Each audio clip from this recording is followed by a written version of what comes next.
Welcome to How You Pictured It, the podcast for creative entrepreneurs ready to grow their business in a way that feels good. Here you'll find actionable tips and tools to create the business and life you pictured. I'm your host, Kate Hyde with Dear Kate Brand Strategy. Let's get started. I'm here today with Shannon. I know her as Mrs. Vondy on Instagram. She's also the owner and coach at the Email Club. Shannon, why don't you give us just a quick introduction overview of yourself? Yeah, sure. Thanks for having me. I'm Shannon, aka Mrs. Vondy. I'm just your friendly neighborhood email marketer. I fell in love with email when I sent one email to my list and I made $2,600. And I realized I suddenly understood why everyone was talking about why email is amazing. And so therefore I thought, you know what? Is anyone teaching this in a cool way? Is anyone showing other business owners how to do this? And so I started the Email Club. Yay. That's my very short version of that story. Yeah. Well, and your business that you sent the email for was your wedding photography business, correct? Yes. Yeah. I can go longer into that story if you want. I'll keep it brief. But yeah, essentially in 2020, when the world shut down and I had no weddings and nothing on my calendar and was panicking a little bit, a friend of mine needed help with email, who's an email marketer as well. And so I helped her. And then I thought, you know what, I should try this again because I'd tried email in the past. I'd been a wedding photographer for 10 years at that point. And I tried it. It just never really worked for me. And I realized actually I was just doing it wrong the whole time. Yeah. So once I, worked with that friend and I thought, you know what, I'm just going to try this again. That's when I sent the one email and I made $2,600 and I had an epiphany. So backing up, what mistakes did you feel like you were making before? Now that you can look back and see how email works well for you, what do you think the mistakes were that you were making when you tried it previously? Yeah. So, I had always heard you needed an email list. I think we all have heard that. If you've been in any semblance of business online space whatsoever, you've heard you need an email list. But I never really understood how to utilize one. So I would just send random emails, usually when I was looking to book things, right? So I would send it like near the fall when I was looking to book family sessions. And I'd send out this email and hear nothing, literally crickets. No one would book, no one would reply. It was like I didn't even send it. So I'm embarrassed to admit this now because it's so false, but I literally thought email must not work for photographers. Yeah. I could not have been more wrong. So then that's the kind of thing I did. And it didn't do anything for me because I wasn't warming people up. I wasn't nurturing them through email. I wasn't connecting with them. Right. So they just kind of saw another email in their inbox selling them something, not thinking that there'd be anything of value there for their lives. Yeah. Yeah. I can totally, I'm guilty of that as well. In my photography business, I have sent just like booking sales emails and they've worked for me, but I've trained my list for that basically. So I think that's part of it too, is like letting people know why you're going to be emailing them and getting them on board. Let's talk about how you actually get people on your email list. Yeah. So, if you're brand new and you do not have an email list at all, the first thing you're going to want to do is pick an email provider of some kind. You don't want to use Gmail. You want to pick something like I use Flowdesk. Kate, I know you've used Flowdesk in the past as well. I just like it because it's super pretty, especially if most photographers, we're creatives, right? So we want things to look nice. So yes, I like Flowdesk because it's just really easy to make your emails look pretty, on brand, and I find it very user-friendly and it's pretty affordable to use too. Other platforms, if you're looking for something a little bit that is completely free, you could look at using MailerLite, Lite. That one has a free platform up to I think 1,000 subscribers or something like that. I'm sure they're going to change it a million times. So go look at their website and see what they say. But it does start free at this moment in time.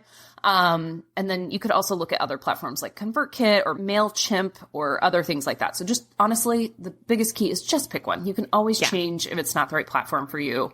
Pick one, get started. And then what you want to do is create an opt-in form. Any provider you pick will show you how to do that. Create some sort of opt-in form for people to give you their name and their email address. And that's all you need to collect. And then just start talking about it and emailing. Yeah. You really don't have to do more than that, but that's usually like the best way to get started with your emails. Do you suggest adding like past clients to your email list to start with as well? So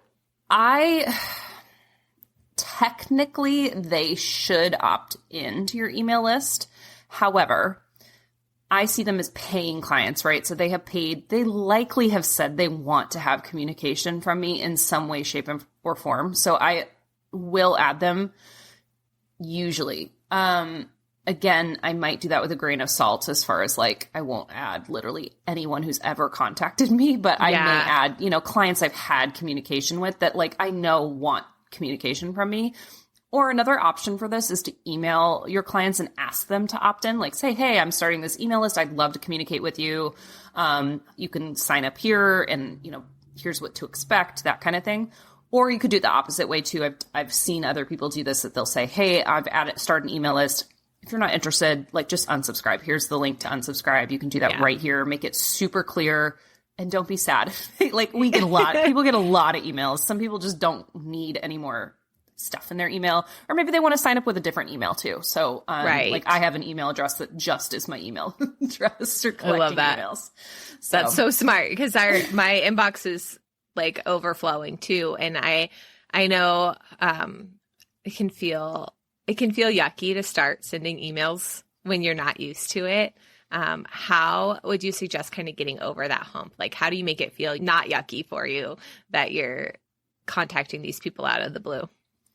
So what I like to do too is think like if you are allowing them to opt into your email list, they're asking to be there. They're excited to hear from you. They want to know what you have to say and like what they want more from you. They've seen what you've talked about and they want more. So first of all, we're not bothering them. They've said they want to hear more, right? Yeah.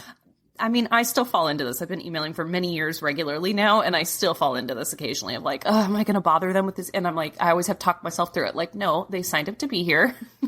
This is my email list. I can communicate with them if I want to. Like, that's okay. So that's one of the first things I like to do. And then I also like to think like, how can you make it in a way, like, are you actually being annoying? Probably not, right? Like you probably are serving them. You're not just saying like, buy this thing from me or like cold emailing them, right? Like we've all gotten those emails of like, I'll edit your photos or whatever, right? Those weird emails we get and they're always gross and we never respond to them.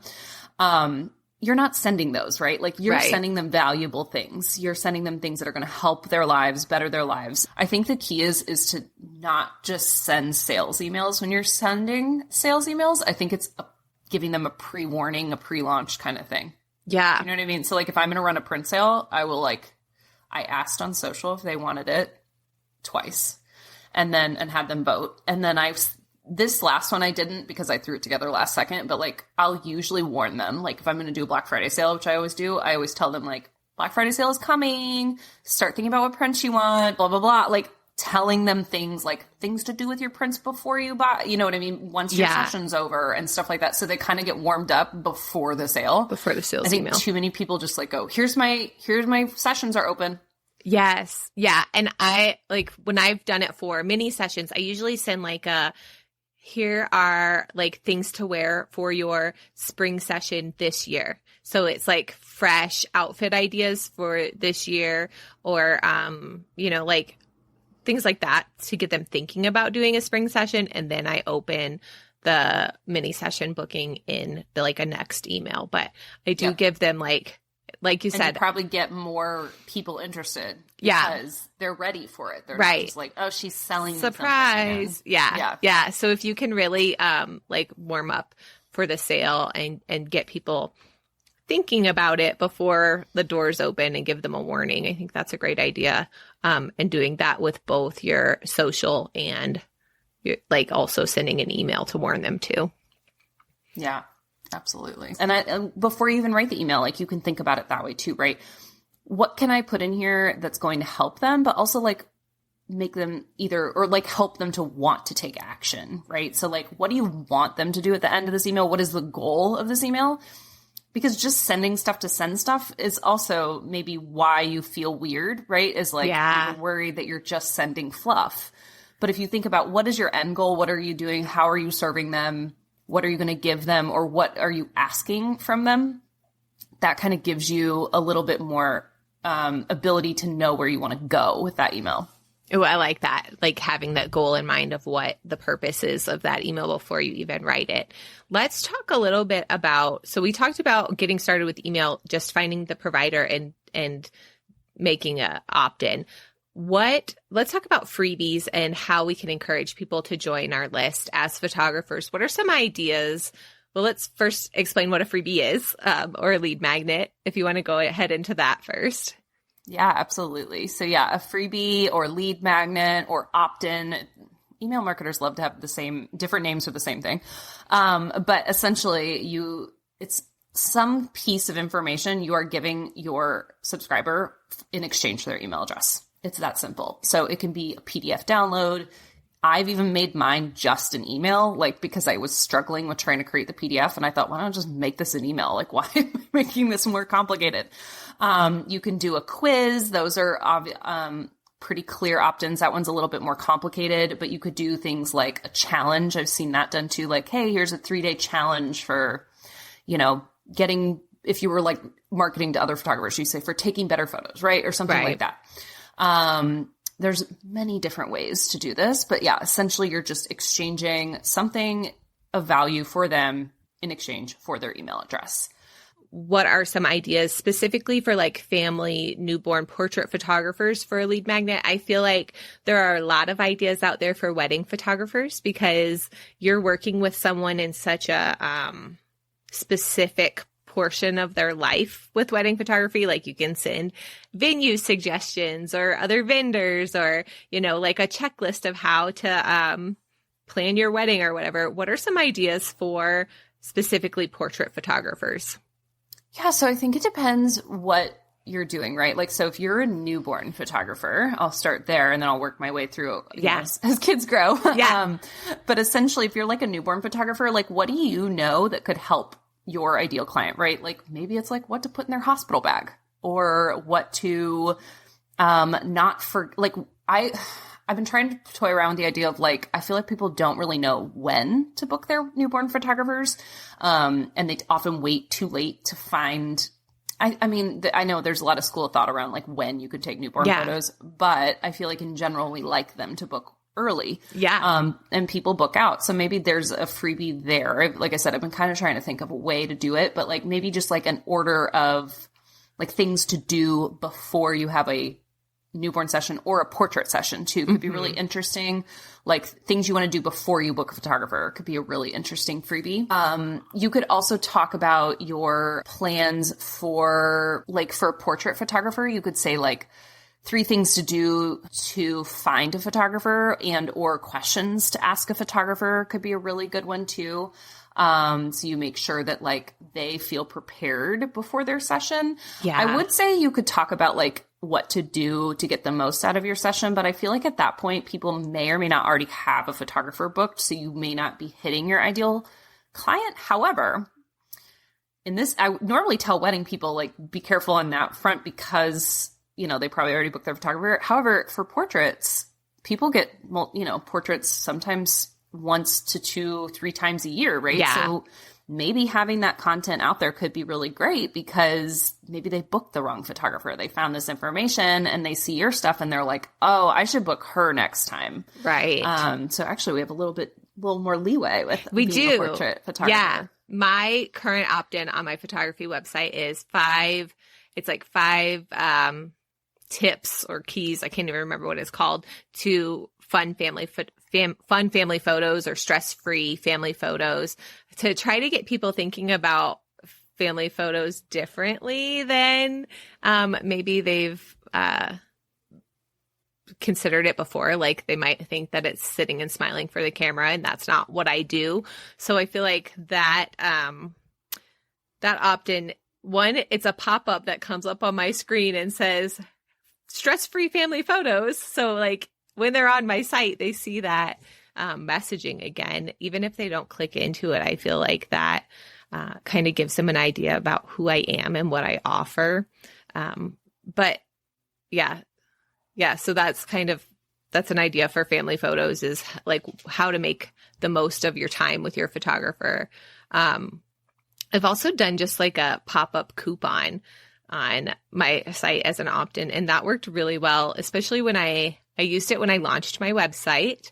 And I had it hidden on pages that maybe people wouldn't automatically go to. So I let people know there are coupons hidden throughout the site. If you click through, you'll get the opportunity to snag this discount. And it got traffic going on my site. So that's another opt-in idea. That's really smart too, because you're like getting people going through your site, looking for things and probably finding information that they wouldn't have before, Yes. which I love. Yeah. And it just shows Google that people are looking at more pages on your site and makes you more relevant in search results too. That's brilliant. So that's a fun one. What about, let's talk about more for newborn photographers. I like the idea of like what to pack in your hospital bag. And I've written a blog post on that. How do you decide what content is a opt-in and what is like free blog content?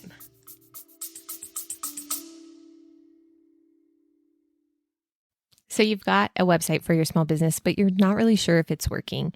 I've got a brand new free resource that gives you a grade for your website, like old school report card. It's a super easy to use checklist. You'll go through, answer questions, and at the end, you'll get a grade for each page of your site, plus your site overall. And you'll also get next steps to what you need to do to make your website convert and connect with your dream clients. So you have a site that sells your services for you, and you can get back to life just how you pictured it. Head to dearkatebrandstrategy.com/report card to get that free resource now. That's a great question. So, I mean, I think it just depends on I think you could do a little bit of both, right? Because we digest information differently when we see it in different formats. So I think you could easily use things for both, or you could do things like, if you had an extremely long blog post about this kind of topic, you could make it a little bit shorter, digestible, like checklist for them, like checklist for your hospital bag. Oh, hey, do you want to read more? Go to my blog post. You know, you could add that into like the delivery email of like, hey, I have a bunch of like reasons why you need this stuff, or like things to think about that you may, or, you know, like maybe, like I imagine there's stuff you might like to have, but like aren't necessities too for certain things. So you could say something like, here are the necessities, here's the maybes, and here's why they're maybes. Go to my blog post to read more, or something like that. Like I think you could actually put them in tandem with each other, and that could be a really cool strategy. I like that. That's a really good idea. So then let's talk about, they decide they want the opt-in. What happens next? So after that, typically this is going to be overwhelming if you have very little email knowledge, but don't worry, it's not as hard as it sounds or as complicated as it sounds. But essentially, typically when people download a freebie, we want to create some sort of sequence of emails to go to them afterward, right? So we at least want a delivery email of whatever they've downloaded. I see this happen a lot too, of people opt in and the opt-in is right there afterward. Like they're like, oh, download it right here. I recommend putting it in an email just because you start to get people used to finding your name in their inbox and clicking on your emails. So I think that's personally a little bit better option. If you prefer to do it the other way, there's no right or wrong. I just find this, my strategy is let's get them used to seeing your emails and clicking and opening them, because I think there's some stat out there that maybe it's changed since now, but like essentially like that email is the most clicked email and opened and read email you send. I'll argue it's not the most read. I think people open, get their free stuff and get out. So you don't need to put a ton in there. I would actually recommend not putting a ton in there because yes, sure, it's the most open, but I think people do just click and get their stuff. But that's really good stats for your email, right? And then what you want to continue doing is putting them through this flow or sequence of emails of just kind of nurturing them. When it comes to this is called like a welcome sequence or a freebie sequence or something like that. When it comes to this, you want to think about, again, that end goal. What do you want them to do after, one, getting this freebie, but also if you send them, typically it's a sequence of like 3 to 5 emails. What do you want them to do afterward, right? In most cases for photographers, it's to book a session with you. That's almost always the goal with photographers. Yeah. So let's just play with that idea. So, okay, we want them to book. So I usually think about it like my last email, I'm probably just going to kind of what I call a hard sell on them. And it's just, do you want to book? Yeah. Really simple, like book, call here. What worked great was those coupons you did that could expire. You could say something like, oh, your coupon's expiring. Like just wanted to see if you wanted to book this call or book a call to book your session or book your session, whichever. I know people do it in different ways. And then I think about it backward, right? So what information do they need to get from me to understand why they should book with me, right? So how can I break it down into digestible pieces and give that to them through emails so that they, like, the minute, you know, they see that button and book a call, they want, or book a call or book a session, they want to book it, right? Yeah. So yeah, that's kind of what I think about. So we can go deeper too if you want. Yeah, let's do it. So we send the first email that's just like, here's your freebie. And then do we say in that one, like, expect more emails from me? That's usually what I like to do. So in any welcome email, I usually like to tell people what to expect next. So if you're going to do a sequence of emails that all go together, let's use the, like, if you were going to do some sort of discount or something was going to expire, you might want to do that, like, in a week-long period, right? So the last one would be, like, you know, day 7, and then you'd have maybe 2 to 3 other emails in there, depending on, it also depends on, like, how expensive your sessions are. Like, if you're booking mini sessions, like, those aren't usually very expensive. You don't need as much nurturing to that. Or if you're booking, you know, bigger packages, like maybe a whole year with you or something like that, you may need more information into that kind of thing. So yes, so in the first email, I would send, here's your free thing. Here's what to expect from me. Like, I'd probably in this situation say something like, I'm going to email you more tips over the next week, et cetera, right? Like, here's what to expect. And then, like I said, I would break those pieces into bite-sized information. So in the free, like, some sort of discount or a service that you're going to offer them, I would probably send them stuff like what you were talking about with the resource you have for what to do with at their session, right? Like, okay, here's how to get the most out of your session. Something I think would be a really great email is people are usually, I imagine, really stressed to go to a session with their kids. Like, it's a lot to get, even without children, it is a lot to get to a session. And then you have to think about adding in kids who have wild variables, right? Like, they might spill stuff all over themselves in the car on the way there. They might throw up or need a diaper change. Like, we don't know what's going to happen from the house to the session. And so I think that would be a really cool email of, like, tips for, like, getting out the door, or tips for getting your outfits put together, or things like that, right? Like, things that you can give them so that they feel a little more empowered to come to a session. I also think that there could be a really great email of talking about, I think people get a little nervous about how their kids are going to behave in front of the camera. And I think there could be a really great email there about, like, don't worry. Like, like, I got it. I will handle it. If they are doing whatever they're doing, we will make it through this. I had a kid cry for the first, like, 20, 30 minutes of a session one time. And I would probably tell that story about how, like, mom was really stressed about it, but we got beautiful photos. And I probably put a few in there and tell that whole story about how we still got amazing photos and we had the time. You know, luckily they booked a longer session and he cried for 20 minutes.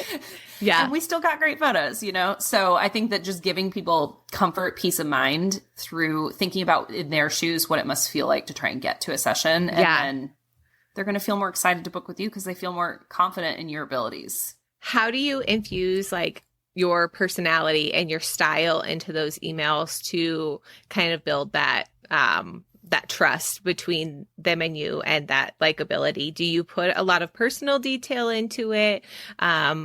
Just tell me more about that. How would you make it so that they're getting these emails and they're thinking, okay, not only do I know how to have a stress-free session, I know how to have a fresh stress-free session with Kate. Or, you know, like, how are you making it so that they're connecting the tips that you're giving them to you're the right person? So I think storytelling is really important here. Like I said, I would probably tell the story of, like, how we did the session. You know, I'd probably even use something like, he cried for the first 20 minutes or something would be, like, my subject line, right? Like, and then people would be like, oh my gosh, how did you solve this problem, right? And that shows that you know what you're doing. You know how to handle this. And sure, there are probably other photographers that can handle the same thing, but, like, you fixed this problem. You hit a problem that the client was having. You figured out how to solve it. So that would be a really cool story of, like, showing how you were the hero. But also when sharing these tips, you could say, like, let's say you were saying, like, 3 ways to have a better session, right? And so you could say something like, lay your clothes out all together to make sure they look good together. Have a conversation with your kids so that they know that this is really important to you, and tell them, why it's important, the benefits they'll get out of it, whatever you do with your clients. And then the third one could be like, book a session with a really great photographer, right? Because if you just book a session with anybody, I can't guarantee you're going to have the same result you're going to have, but I know the result you'll have with me. Yeah. So you could say something, not even promoting yourself directly, but you could say something like, book a really good photographer. Another option here too could be like questions to ask a photographer, and like how you would handle them, how you would answer them, right? Like, what questions should you look for? What should you be looking out for when hiring a photographer? And what maybe are either red flags or what are green flags, right? Like, what do you want to look for? And that kind of sets you up as the expert because you're giving them this information. And likely, here's a really fun thing. Most photographers do not use an email list. They don't. So you're going to already set yourself apart by using one to nurture a client, because they're not getting this probably from mostly anyone else. Yeah. Yeah. Well, and here's the other thing is like, this sounds like a lot of work, right? Like it sounds like, oh my God, I have to write all these emails. But if you've done the work and have a good website already, you can pull a lot of that information probably from your website and just change the formatting a little bit to go in your emails. Yeah. Yeah, absolutely. Yeah. You can also use those blog posts to put people towards your content, right? So like if you've already written tons of blog posts, or even, I hesitate to say this, but even with Instagram, right? If you've posted really good Instagram posts, like I think we have one that's like 5 ways to get more out of your session or something like that. I can link to it in an email, right? And it takes them to my Instagram or my website or wherever it is, and gets them reading more about me, about my process, about other clients' experiences with me, right? So why not? Yeah. Yeah. Well, and, sending them to your Instagram, they like the post and then they follow you and you're showing up in their feed more and more. All of that recognition and continuity, I think, in the messaging from website to email to social, keeping it really cohesive really builds that trust and gives you that credibility that they need to hand over their credit card. So I think that's that's a great idea. I love the idea of sending them even Instagram posts. I hate Instagram personally. That's why I'm like, I hesitate to say this. I know, but it's a thing that we have to do, right? And I think like if we can use it in ways like we don't have to follow the Instagram rules. We can use it how we want to use it. Exactly. And it's great. You've already created the content, right? So like you might as well let it get more life. And again, you can link to it, or you can just take that content and, like Kate said, turn it into an email. Yeah. And send the email. Your content's already written.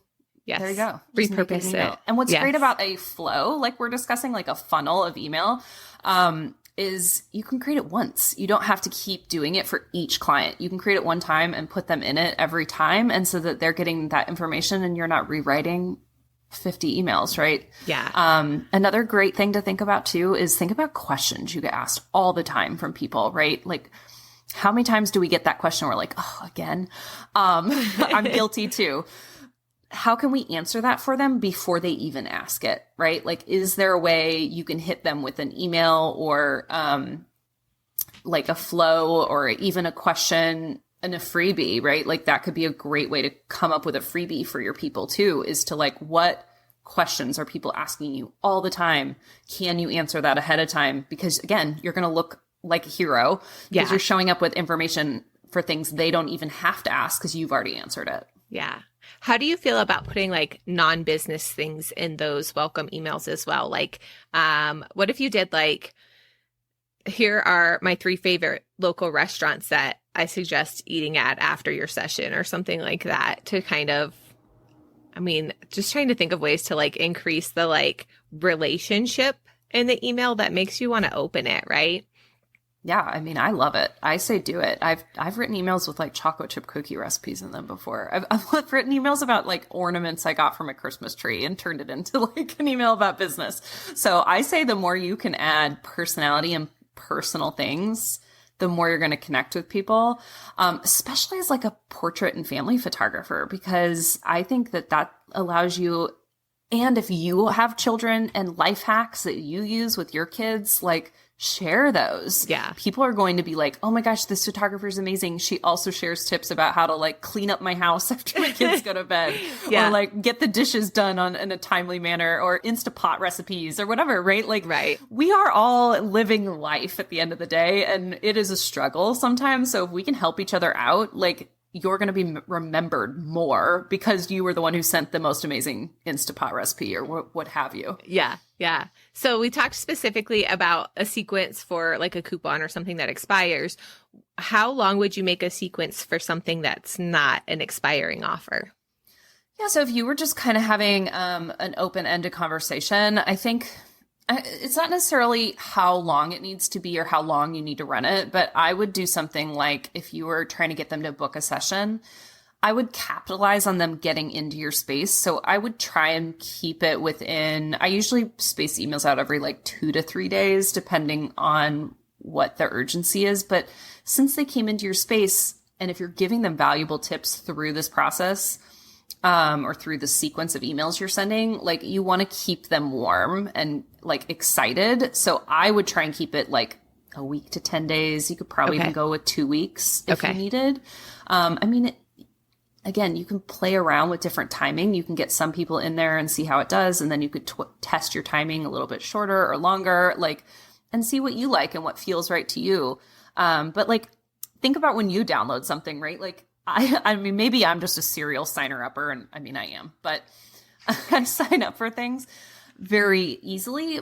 But I'm also like, I could almost take their whole email sequence right then because I'm so excited. I want to hear more from them. I want to know more about their story and like who they are and like why they're a good fit for me in my life pretty quickly. So I wouldn't even care if I got emails pretty quickly. So like I said, I think we get in our head, we think we're quote unquote annoying them. But again, they signed up for this. They want to hear from you. So let's give them the information. Right. And get them while they're still excited. I like that suggestion. That's a good idea.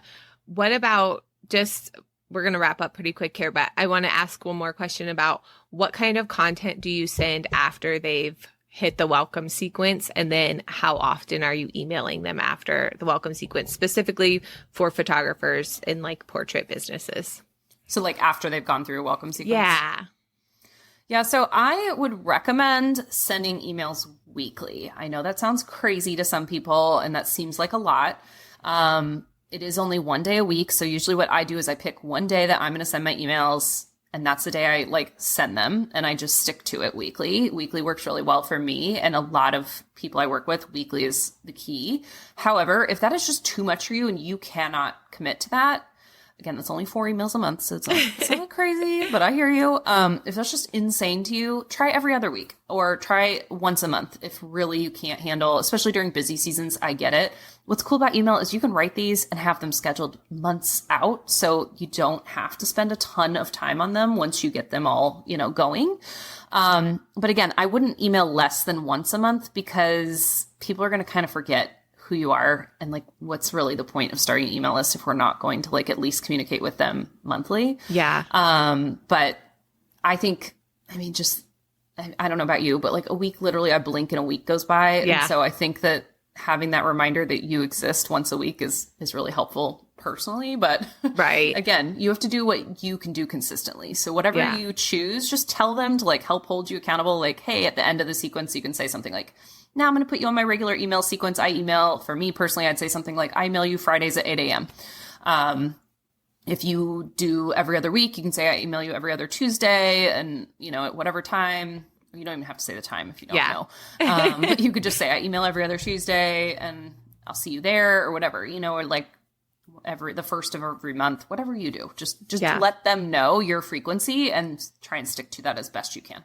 So I feel like it can feel overwhelming that you're in this constant like content production cycle with marketing as a photographer, because like we just want to take the pictures, right? We want to take the pictures and share the pictures, and we don't even want to write the caption. We just want to say all the feels and be done with it, or have no caption at all would probably be the preference. what kind of content are you sending in these emails, and how can we take the stress off of like that constant need to like, is it educational information? What kind of information are you sending in those just weekly emails? So I think it could be anything you want. It can be as complex as sharing educational information that will benefit them, or you can keep it really simple. Like I said, sending them a recipe you just made for your family and it was super easy and that you thought they might like it on a busy Thursday night when they just don't have any energy. They can throw it in the, whatever. Or you could try things like you were saying, like, hey, I just found this new restaurant in this area and it's kid friendly and it was so much fun. My family loved it, or I loved it. Again, et cetera, cool coffee shops, if that's your jam. Think about things that like are part of your brand, right? Like we go to Target all the time. Like my husband and I joke it's a date night for us. So maybe I find really cool things at Target and I could share those, like take a few photos of things when I'm shopping at Target and be like, here are 3 cool finds I found at Target this week. Done. Like you don't have to make it a crazy epic. I think we think it needs to be like a blog post when we send it. It can literally be a couple sentences too, right? Like the key with email is really being top of mind, right? So like, how can we continue to they can continue to see names in the inbox, right? Like I find anytime I send an email to my either past clients and or my email list, I almost always open a conversation with somebody. And that's pretty cool. Like I did a couple weeks ago, I ran a print sale. And I had clients writing me saying, how do I get on your wait list for your next session? I had another client say like, oh my gosh, I need an updated session because I want to order prints from you. Like they were just so excited to hear from me and to like want to continue the relationship. And I think that's part of right with emailing is sometimes we hear nothing and it makes us feel like, oh my gosh, because we're so used to instant gratification from social. But keep going. Like people are seeing what you put out. They are excited to be there. They will unsubscribe if they don't want to be, and that's okay. Like, let's just continue thinking, how can we send them something that will either entertain them in a fun way or give them something that they can like think about something differently, or again, a little education, even just the easiest tip of like, get a shout pin in case your kid throws up in the car on your way to your session, right? Yeah. Like, it can be so simple that I think we tend to overthink like an email needs to be so complicated, and it can literally just be a couple sentences, a funny GIF, and call it a day. Yeah. It doesn't have to be business related though, is what you're saying, is what I'm hearing from you. Yes. Yeah. Yes. So it can more, be, but it doesn't have to be. Okay. More we're talking about how can we get them to remember us and how can we relate to them, so that they do remember us and so that we can have a relationship, because really like that's going to make your photography business so much better if you have clients that you have a relationship with, that you trust each other and you enjoy spending time together. So I love that idea for really growing your business, and really it will help your photography skills if you have better clients and more connected clients too. So I love that. All right, Shannon. So I have loved all of this information. Let's tell people where they can find you. I also want to plug Shannon's email club, which is opening again in May. I am a member there and I love getting her templates. She sends 3 templates a month in the email box that help me write my emails way faster and give me ideas. There's also subject lines and Canva templates. So super helpful. Where can we find you online, Shannon? Yeah. So I basically live on Instagram. So you can find me on at Mrs.Vondy. That's mainly where I am all times. So feel free to DM me with any questions you may have. Email is my favorite subject, so feel free to chat with me about it. And then, yeah, you can find me too. My website is theemailclub.co, C-O, not .com, .co. And I'll give you that link too. And I also have a little freebie if you want as well. Yeah. So if you want to hop on my email list and grab the freebie, I have a free email template for you. So it's a free welcome email. So you can, when you get people signing up to your list, you can just have a welcome email going. And then that way you can hopefully promote your list a little bit more too. I love that. Thanks so much, Shannon. Yeah. Thanks for having me. And I'm excited to see more photographers emailing. Thanks so much for joining me today for this episode of How You Pictured It. I hope you enjoyed my conversation with Shannon and got some great takeaways to implement into your business right away. Because really, what's the point if we're not going to put these things into action? If you have questions, definitely reach out to Shannon at Mrs. Vondy, or you can reach me at Dear Kate Brand Strategy on Instagram. Please take a minute to rate and review How You Pictured It on your favorite podcast player. It's as easy as clicking 5 stars on Spotify or Apple Podcasts. And if you have a minute, leave a note. I love to hear from you. I cannot wait to talk to you next week. Have a great day.